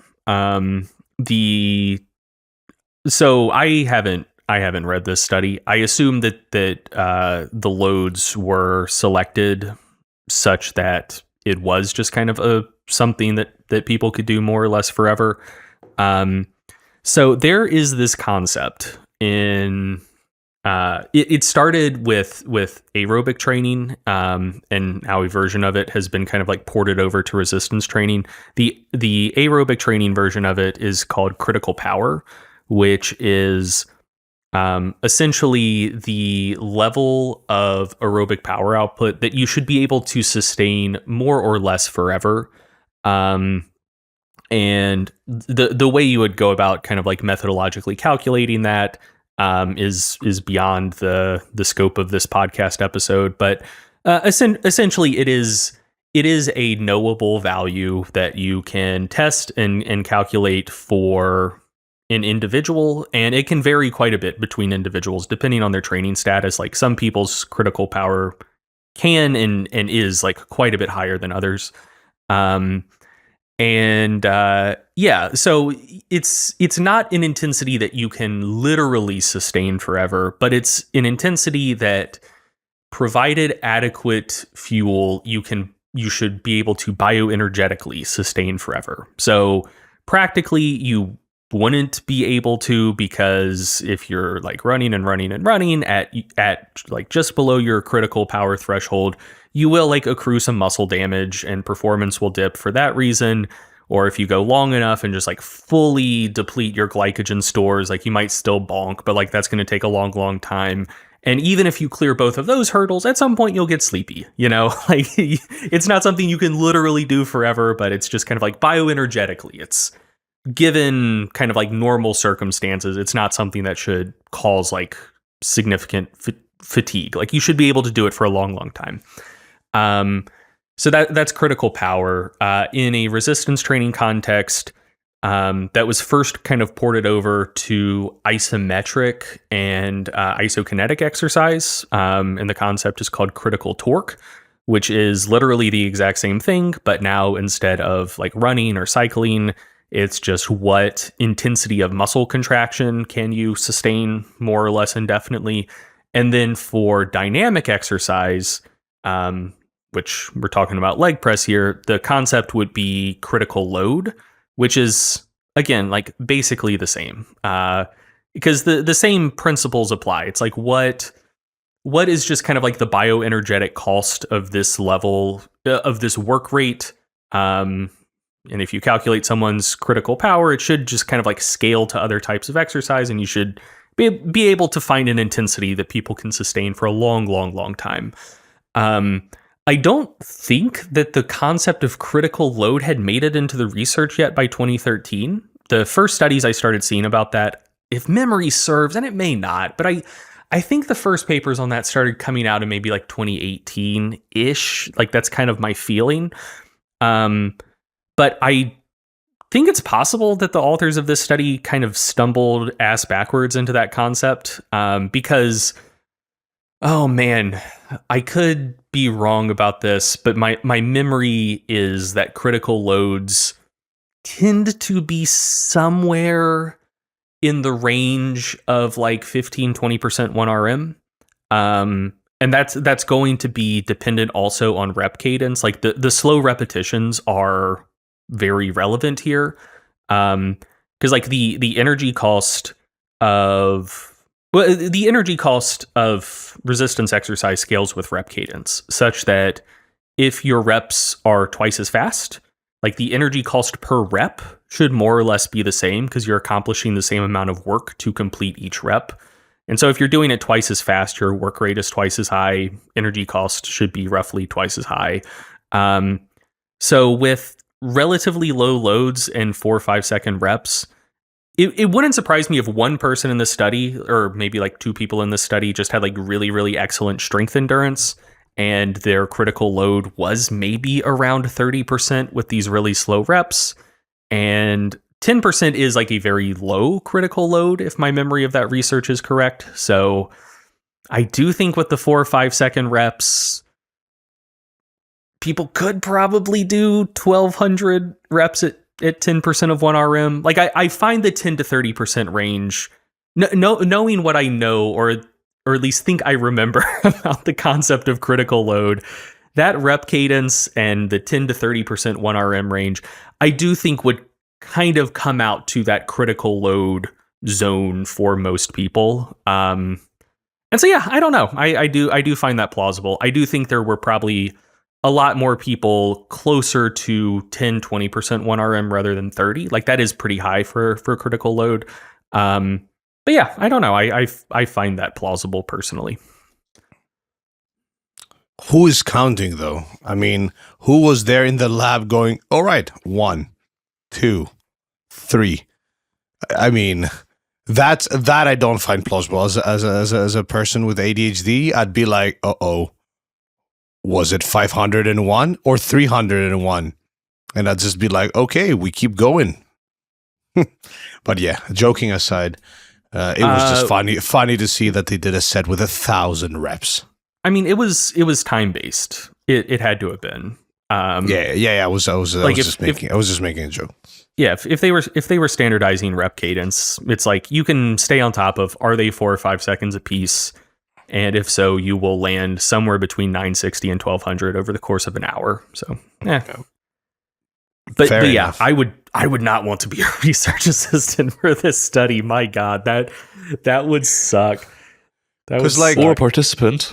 Yeah, I mean, exactly. I don't want to do a set of 1,000 reps. No. If you're a participant, you're doing it once, and I think I would find it fun to see, like, hey, can I do this like weird thing for an hour? You know, if I was a research assistant and I'm like, I need to watch people do this weird thing 11 times. No. This was an intervention, though. They did this for 12 weeks. Shit. Yes, you're right. 3 times a week. Yeah. So I was thinking about that 36 times. Oh yeah, that sounds terrible for everyone. Yeah, exactly. I hope the subjects got compensated well, and I hope the master students overseeing this project at least got to be on the pub. Yeah, that's rough. Yeah, it was. It's also like, let's say you're a participant and you're struggling. Like if you're doing a set of 5, 10, 20 reps, like hearing, okay, halfway there, you're like, cool, another 3 reps or another 5, worst case scenario, another 10. When you hear halfway there and it's like, okay, 600. But I mean, obviously they weren't aiming for a rep, so they wouldn't be hearing halfway there. But just roll with me for the joke here, critical listener who's hating in his head. But like, imagine being there and hearing, okay, you're halfway. Now you ruined the joke. Now I essentially ruined the joke myself by hearing the comment that I would make to myself. So there you go. That's that. But moving on from that very fun, the authors did flex also that this was the highest ever tonnage in the literature or something along those lines. So they were like, yep, we did it. And just since we mentioned the study, the authors did find no significant changes in body mass, and there was a significant change in fat mass of the trained leg, where it decreased from, and I'm not sure if there's been a mistake here, but I've noted 2.41 to 2.39 kilos, but that seems awfully low for fat mass of the trained leg, but it could be because there were students that it was that low. Anyways, though, they also experienced arm fat. They also experienced a significant decrease in arm fat, and they also lost a tiny bit of lean mass from the trained leg. But overall, again, there wasn't anything to really write home about as far as the results of this study goes. We have a few papers that IMO, some of them are a bit more ecologically valid than the ones that are pro. So starting off, there's a paper that I particularly found interesting called Effects of Sit-Up Exercise Training on Adipose Cell Size and Adiposity. And they essentially had people do sit-ups for 27 days, and the sample size was not anything great. So they had 13 people in the intervention group and 6 people in the control group. And they took fat biopsies from the abdominal, subscapular, and gluteal sides of the participants. They essentially trained for 5 days per week, and the exercise was progressive. So on day 1, participants performed 10 bouts of 10-second exercises with 7 sit-ups per bout, and they rested for approximately 10 seconds. And by day 27, the participants had performed, so they essentially increased their volume as time was progressing. So by day 27, participants were performing 14 bouts of 30-second exercises with 24 sit-ups per bout and 10-second intervals. In total, they did a lot of sit-ups. They did around 5,000 sit-ups over the course of the training program. And I'd say sit-ups and crunches are the spot reduction exercise of choice for a lot of people when it comes to actually spot reducing fat from their midsection. So they essentially then looked at fat cells which were isolated using collagenase and photographed to measure cell diameter. and they found that there was a significant decrease in cell diameter at all biopsy sites. However, there were no significant differences in the rate of change in cell diameter between the experimental and the control groups. Body weight and total body fat, which was measured using underwater weighing, and fat folds and girth, showed no significant changes between groups. And the authors essentially concluded that, hey, traditionally doing a bunch of sit-ups versus not doing a bunch of sit-ups did not really result in a significant reduction in adipose cell size or subcutaneous fat thickness so actually they did result in a significant decrease in adipose cell size, but not preferentially versus the control group. And yeah, I felt that this study was one of those studies where if spot reduction was a thing, we would have seen something, at least something there. Yeah, I mean, I tend to agree. The one thing I found interesting, and I think this is a relatively older study from 1984 now, so it makes some sense, but I can't see any mention of a muscle hypertrophy measurement, or am I mistaken, Pac? I don't think you are mistaken. Cool.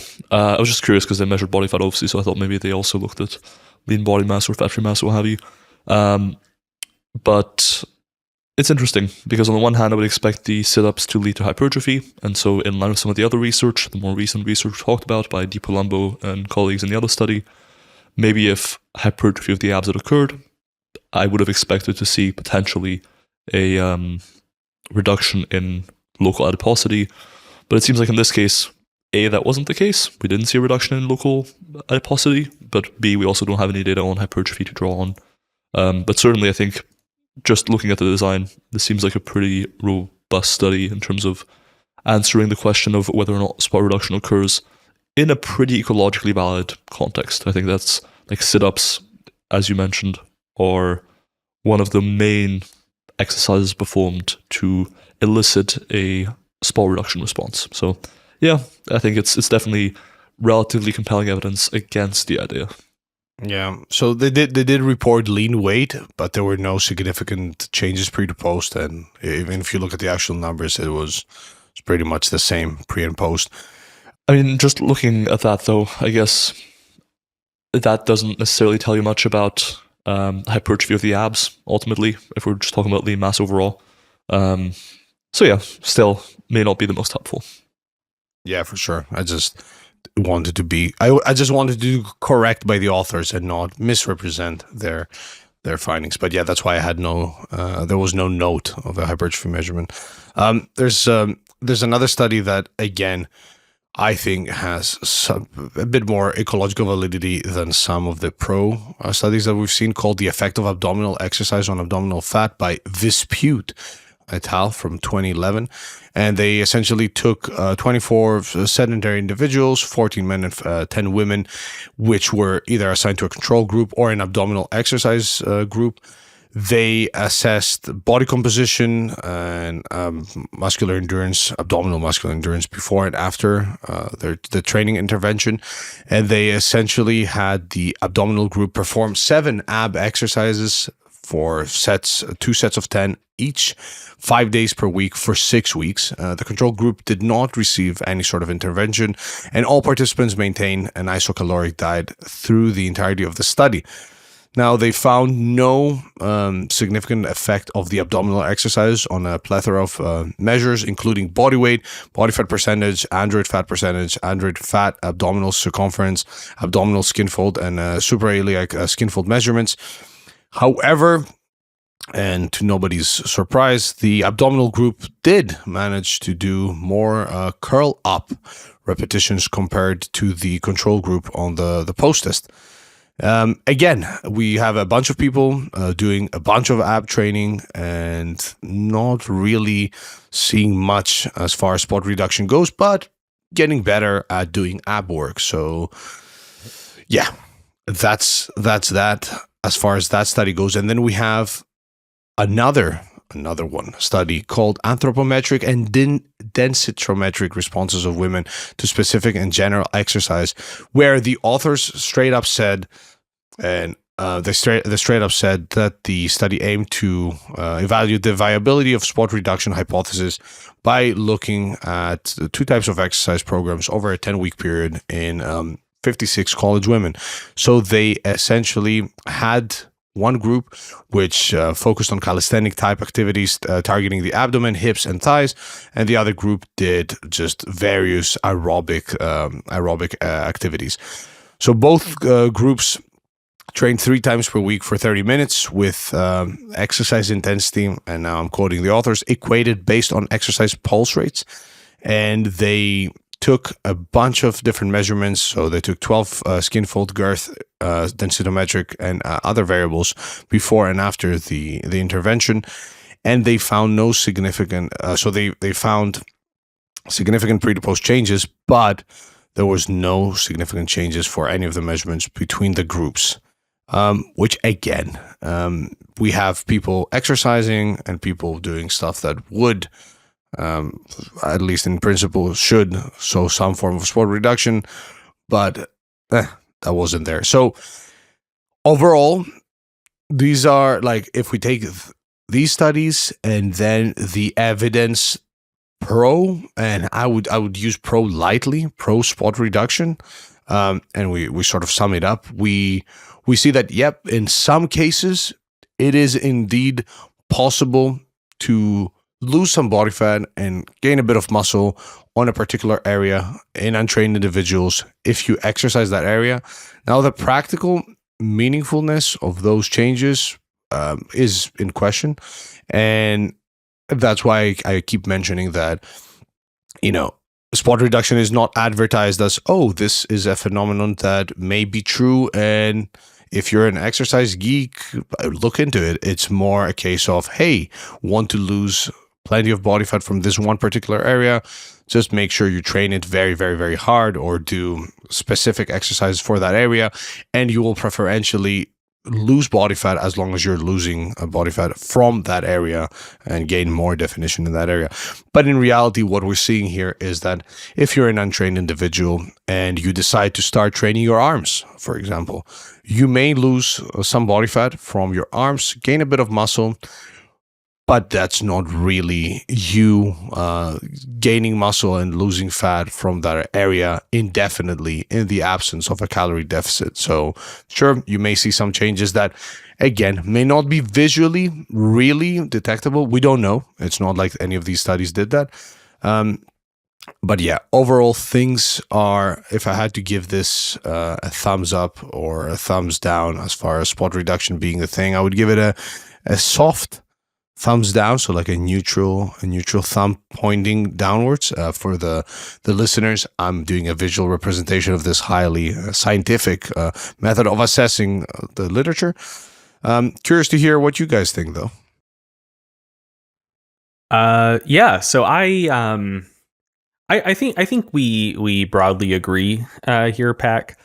My overall take is like I am actually sympathetic to the concept of spot reduction. Like I think, like you were saying, I think that it's something that could exist, but if it does, it probably doesn't work the same way that more naive advocates of spot reduction suspect that it works.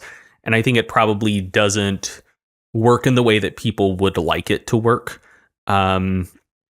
So like one of the things just about fat utilization during exercise is that it's not like random. Like if fat stores need to be liberated to fuel exercise, it's not random where that fat comes from. What tends to happen is that various fat depots have different levels of adrenergic sensitivity. So essentially, you start exercising, catecholamine levels ramp up, so epinephrine, norepinephrine, and those are stimuli to like tell your fat cells like, hey, it's time to break down some fat, time to liberate some fat. We're exercising, we need more readily available fuel reserves, so let's get to it. And in general, fat tissue depots that are more well vascularized, so, hormonal signals to liberate fat can get to them more effectively, and fatty acids coming from those fat depots like can get into the bloodstream quicker and be taken up into systemic circulation. And fat depots that have greater adrenergic sensitivity. So, if like 1 unit of norepinephrine makes it to a fat cell, will that cause it to liberate 3 fatty acids or 10 fatty acids? That's those aren't the exact numbers, but just kind of to illustrate, like there are different levels of adrenergic sensitivity. And those are the two things that like by and large influence where fat, like what parts of your body are going to break down fat to liberate it for the context of exercise. And we see that in longitudinal training interventions. So typically, like if you want to lose just a lot of fat, period, that generally involves weight loss and an energy deficit. And when you compare just like diet only weight loss to diet plus exercise weight loss, and a considerable amount of weight loss occurs, you don't tend to see huge differences in regional fat distribution changes between those two interventions. But in contexts where people are more or less at maintenance, maybe they lose a little bit of weight, but not a ton or not any at all. And you compare, maybe just like a control group to an exercise group that maybe loses a little bit of fat, but like not a ton. You do, in making that comparison, tend to see some differences in regional fat distribution changes. So like central fat, so subcutaneous adipose tissue around the abdomen, and also visceral fat does tend to be quite labile. Like it tends to be quite well vascularized, tends to be quite adrenergically sensitive. And so, in a situation where maybe like the exercise group loses 0.3 kilos and the control group loses 0.2 kilos, but the exercise group, their body fat percentage goes down 2% or something like that. Oftentimes that looks like 0% or 1% around most of the body and like 4% in the abdominal region. Like it is like a little disproportionate there just due to those factors that influence like where is this fat liberated from if it needs to be used during exercise. So that is a thing to keep in mind, I think, when looking at some of the research that seems to show spot reduction, because oftentimes you're interested in like a lot of these studies are specifically looking to see not just if you can do spot reduction, but can you spot reduce abdominal fat? And so like that phenomenon is difficult to disentangle just from the phenomenon of preferential abdominal fat loss in response to exercise generally, regardless of the concept of spot reduction. Like what I just described, like you also see that in the context of just like general aerobic exercise. And so like with some of these studies, both for and against spot reduction, I don't find them all that interesting because I just find it difficult to disentangle them from those sort of like exercise effects on just general fat mobilization. A lot of the stuff is looking at abdominal fat changes, and a lot of abdominal fat changes you would kind of expect to maybe occur just due to exercise, regardless of spot reduction. And to the extent that they don't occur, it's oftentimes in a context where like overall body fatness changes don't occur, which, yeah, you wouldn't expect a ton of spot reduction and like fat redistribution to other areas of the body if total fat loss isn't occurring. Because going back to earlier, there's a difference between lipolysis and actual like fat oxidation. With that context, it is, I think, difficult to divorce those factors from concepts of spot reduction, and I think just in general does make it difficult to adjudicate claims about abdominal spot reduction in general. But where I was really going with all of this is, like I was saying, typically fat that is more likely to be lost due to exercise is just fat that's like more well vascularized, fat that's more adrenergically sensitive. And if you flip that, what you tend to see is like quote unquote stubborn fat. So like the fat depots that people tend to have the most complaints about. And here I'm like specifically thinking about the love handles. Like when people talk about like problem fat regions, like they're almost always thinking about their love handles. And like right now, if you're in a room that's like chilly at all, just like check the temperatures of different parts of your body, and you will often find that your love handles are like the coldest part of your body. And that's because like that region is just poorly vascularized. It's like the fat there just isn't particularly labile. And so like my take with reading a lot of this literature, like I in particular do find the Di Palumbo study quite compelling. And Pac, after making me aware of some of the older stuff here, the Olson study I also find to be pretty interesting, and it seems to be kind of similar to the Di Palumbo study. I do, and this is also agreeing with some of what Milo was saying earlier. I do think it's plausible that like resistance exercise, especially if it causes some hypertrophy, and so you have kind of like a not just during exercise, but like an ongoing kind of chronic increase in energy expenditure in local tissues. I absolutely could see that having maybe some preferential effects on fat loss within that local region. But like, I think that if that occurs, it would probably mostly just be for areas that wouldn't be the areas people would be trying to spot reduce in the first place. Like, there's you don't have a ton of musculature in your love handles, and oftentimes like if someone is getting pretty lean, like usually their arms, for instance, lean out pretty well.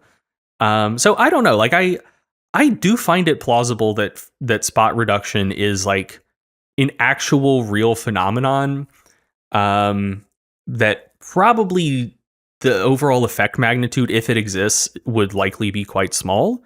And I also just don't think it would be relevant for people because due to like the regions of your body that are most prone to hypertrophy, and also the regions of your body where fat is just more labile, like those things don't tend to line up with the areas that people would typically want to spot reduce.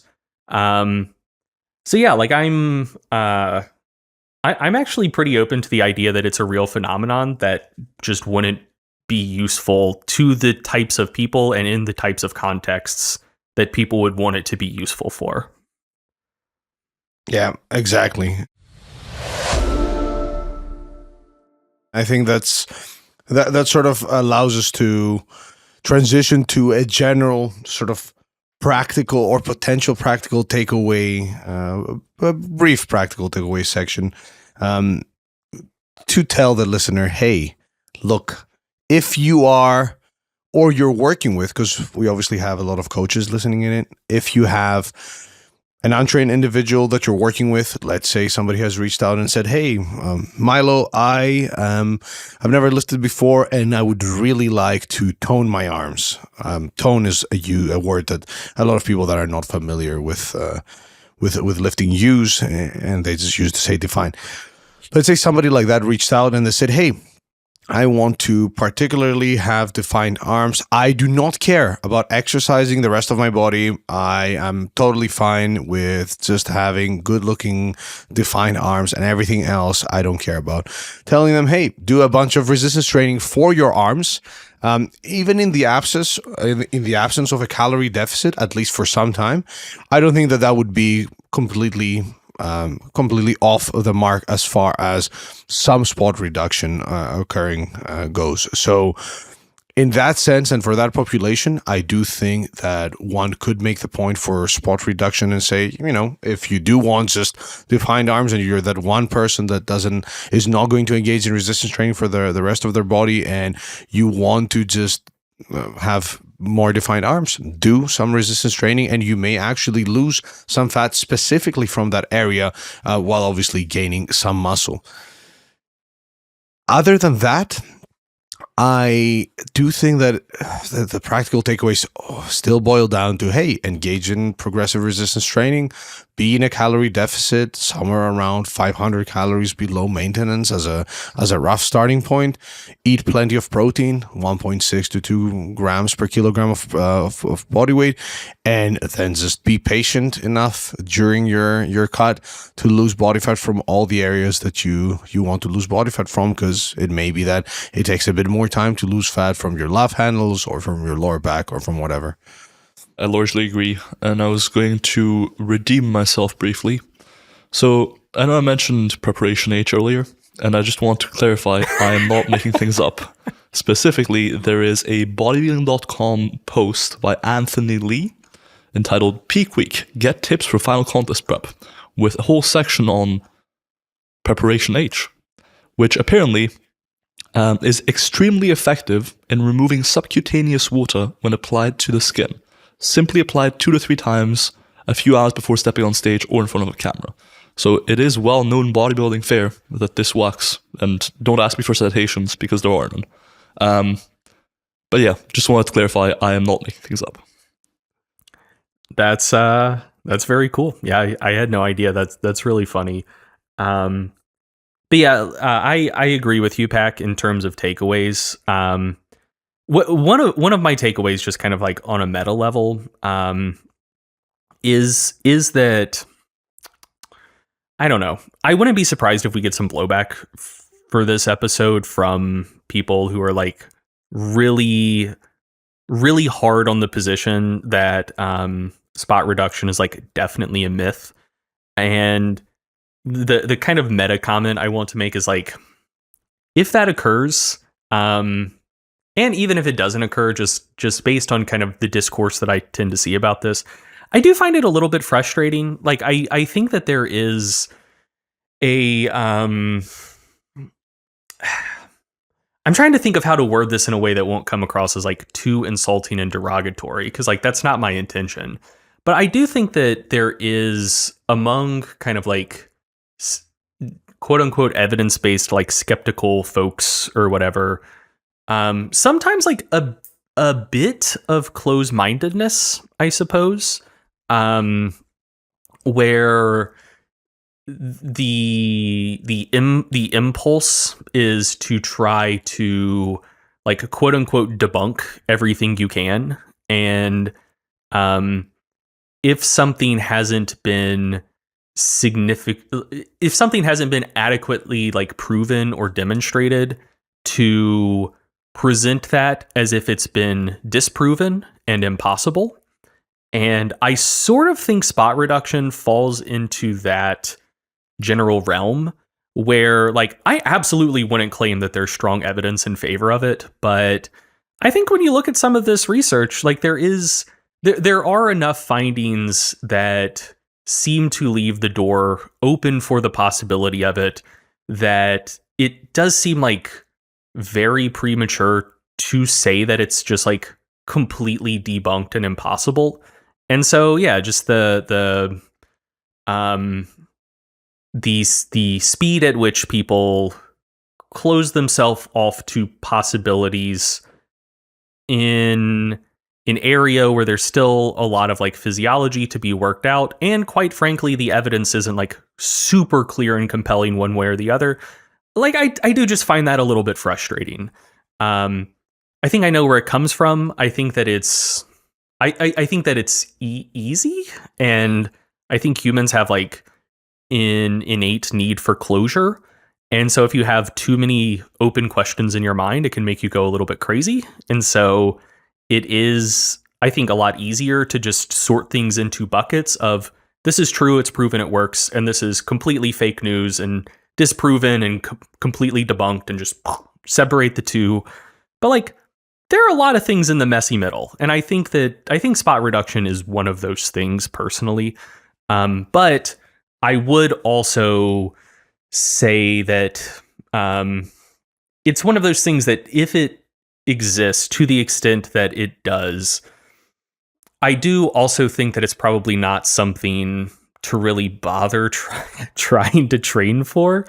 Because like I said before, I suspect the regions that people would be most likely to want to spot reduce would be the regions that would be least amenable to spot reduction if it exists. And also just that like the prescription for it, if it does exist, would just be do resistance exercise and maybe some cardio too. And that's the general recommendation already. And that doing that might lead to some changes in regional fat distribution that would be in line with what could be termed spot reduction. But you can't necessarily like go out of your way to have like a huge effect. Like using the example that Pat gave of if someone just wants like really toned arms, like really defined arms, and they don't really care about anything else. Like I do think it's plausible that like doing resistance training for your arms and growing some arm muscle might cause some regional fat distribution changes such that your arms are slightly leaner at any given body fat percentage than they otherwise would be. But like, I would anticipate the effect would be like pretty trivial. Like if you want your arms to be like really well defined or whatever, not talking absolutely shredded. For them to be absolutely shredded, you have to get absolutely shredded head to toe. Like that's the case for like any muscle group. But you know, if you just want them to look like lean and well defined, and otherwise you would need to get down to like 12% body fat to get there. Yeah, maybe if you are doing arm training and nothing else, you know, like losing weight just via diet or via diet plus arm training, I think it's very plausible that you could get to the point where your arms are like well defined at like 14% body fat instead of 12% body fat. Like, but that is the sort of magnitude of difference that I would anticipate. Like something that could potentially be real and measurable, but not of a large enough magnitude to, I suspect, excite a lot of people. And like I said, I think it would be very difficult to like intentionally train for, and that would especially be true for the regions where people would be most interested in trying to spot reduce. That's kind of my takeaway. Yeah, totally agree. Very, very well said. And I think that allows us to segue pretty nicely into closing. Would you like to close us out, Dr. Greg? Nah, it's your episode, Pac. Take it away. Yay, let's go. All right, guys.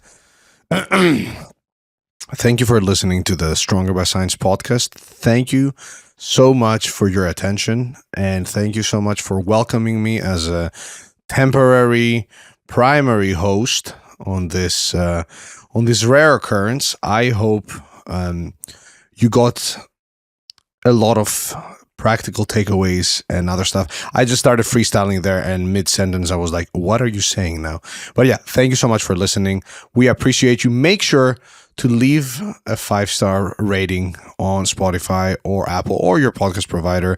And if there are any questions, feel free to reach out to us via the Stronger by Science communities. And yes, we will see you on the next episode. Peace. Peace.